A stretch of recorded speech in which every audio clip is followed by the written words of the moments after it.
Si vous étiez avec nous au début de cette édition, Philippe Briot, le maire du Chesnay, conseiller général des Yvelines, est resté en plateau avec nous. Tout à l'heure, nous parlions de moralisation de la vie politique. Maintenant, on va parler également du mariage pour tous. Le texte a été adopté hier en lecture solennelle à l'Assemblée nationale. Pour l'anecdote, le député des Yvelines, Henri Guénaud, a voté pour. Député UMP qui a avoué s'être trompé tout simplement dans les boutons. Ça vous fait sourire, mais au final, c'est tout de même une des erreurs. C'est assez embêtant. C'était le dernier qui devait le faire. C'était assez embêtant pour Henri Guénaud de se tromper, lui qui s'est battu contre ce projet de loi qui est aujourd'hui une loi.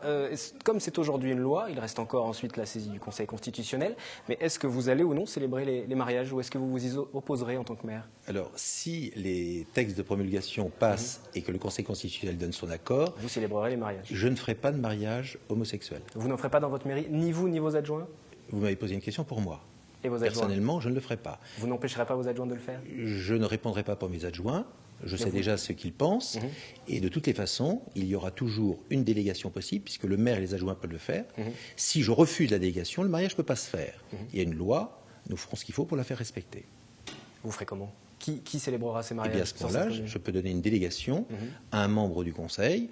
Sur 35, j'ai 2 membres de gauche. Donc vous voyez que la majorité est quand même plutôt de notre côté. Mais donc vous allez solliciter votre opposition pour respecter la loi. Ma minorité qui acceptera de recevoir ma délégation pour le faire. Le mouvement va se poursuivre? Alors, je voulais juste dire que je verrai les gens avant. Parce que si ce sont des Chénésiens, il me paraît normal de les accueillir. Et je leur expliquerai. Parce que ce sont des électeurs aussi potentiels, il y a des échéances et vous êtes candidat. Donc il faut aussi respecter les électeurs. C'est pas le problème. J'ai toujours travaillé en fonction de ce que je pensais. Le mouvement va se poursuivre ou non? De la bien manif sûr, pour tous bien sûr, puisque cette fusée est à 2 étages. Il y avait l'union des adultes et puis ensuite il y a le droit à l'enfant. Donc mon combat, et le combat de beaucoup, c'est par rapport aux enfants, par rapport à la filiation, la procréation. Et on voit bien se profiler la PMA ou autre. Donc notre combat continue dessus, mais il continue toujours. La loi n'est pas encore appliquée. Donc samedi, je ferai moi-même les mariages avec le texte actuel. Mais est-ce que vous appelez au calme pour autant? Parce qu'on le voit, il y a encore des débordements, la situation a été tendue aux Invalides encore hier après le vote de cette loi. Est-ce que vous appelez? J'étais hier soir jusqu'à 23h30 aux Invalides. Il y avait une ambiance extraordinaire. Il n'y a pas eu de débordement, il y a eu toujours des petites excitations, mais c'était extraordinaire. Et moi je pense qu'il faut respecter ces gens. Il y avait plus de 10 000 personnes hier. Est-ce qu'on est agité, excité? Non. Est-ce qu'on est agacé? Profondément. Est-ce qu'on est nombreux? Oui.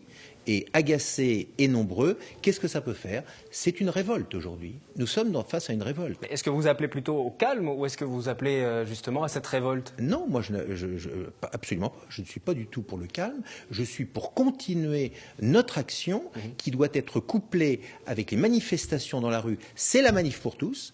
Et puis les actions politiques, parce que la question politique, réponse politique. Et Henri Guénaud a été extraordinaire. Je suis désolé qu'il soit trompé de bouton. Décidément, dans les Yvelines, on a des problèmes de boutons. Il y a 2 Mazières qui s'étaient trompés. Et puis maintenant, il y a Henri Guénaud, le dernier qui devait le faire.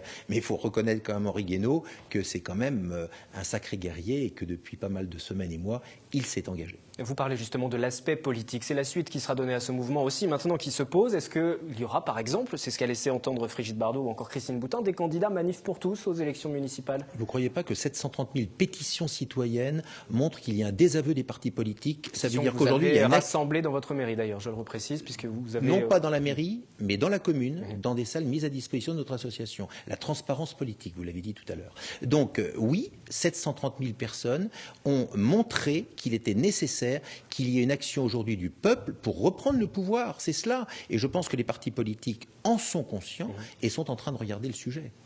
Ça veut dire par exemple sur votre liste aux élections municipales au Chesnay, puisque vous êtes candidat, vous aurez des manifestants de la manif pour tous qui vous rejoindront et vous aurez un label manif pour tous? J'aurai des femmes et des hommes qui défendent les idées de la famille, qui est un des fondamentaux de la République, bien évidemment. Mais est-ce qu'il y aura un label? Mais j'aurai peut-être des homosexuels aussi dans ma liste. Ça ne me dérange en aucun cas. Mais c'est cette question du label. Sur la liste, est-ce que ce serait une liste UMP, manif pour tous? Ah, le label, suivez le bœuf. Je pense que les labels... Je vous laisse mettre de votre comparaison. Mais... Ben non, mais écoutez, moi je dis, non, c'est une accréditation qu'il faudra avoir et les gens auront besoin de voir clair. Oui, effectivement, on dira ce que les gens ont fait ou n'ont pas fait. Et il y a beaucoup de choses qui ne sont pas faites. Et il y a une remise en question évidente de la politique en France. C'est le vrai challenge actuel. Il y a une dernière question que j'aimerais vous poser. Ce sera une question qui sera appuyée d'une photo. C'était lors de la dernière manifestation sur Paris. La mobilisation avec les différents élus. Vous étiez présent. Ah, je suis là. Vous étiez derrière cette banderole. Oui. Et on peut le voir, Christine Boutin également, ou encore le sénateur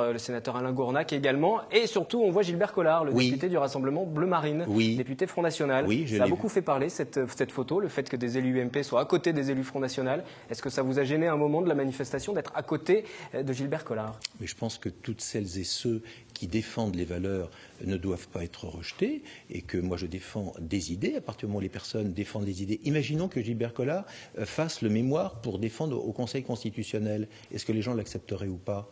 Peut-être que oui. Donc moi je dis aujourd'hui que M. Collard n'est pas pestiféré. Voilà, il est là, il défend des idées qui peuvent être partagées. La seule chose, c'est que j'ai regretté qu'il ne soit pas dans l'hémicycle pour voter. Voilà. Sinon, il y a Christine Boutin. Non, mais je pense qu'aujourd'hui, le sujet est aussi bien à droite qu'à gauche et que M. Collard ne représente pas le Front National. Je crois d'ailleurs qu'il n'est pas inscrit au Front National. Ceci dit, il est député du Rassemblement Bleu Marine. Il siège avec le Rassemblement Bleu Marine. Certes. Et c'est à ce titre-là qu'il était présent avec cette banderole d'élu. Merci Philippe Briot d'avoir été en plateau avec nous. Je vais également citer un communiqué d'un autre élu yvelinois qui n'est pas sur ce plateau et qui lui est en revanche, vous aviez d'ailleurs débattu avec lui il y a quelques mois sur ce plateau, plutôt satisfait de cette loi. Eddie Height est le maire parti radical gauche de Carrières-sous-Poissy.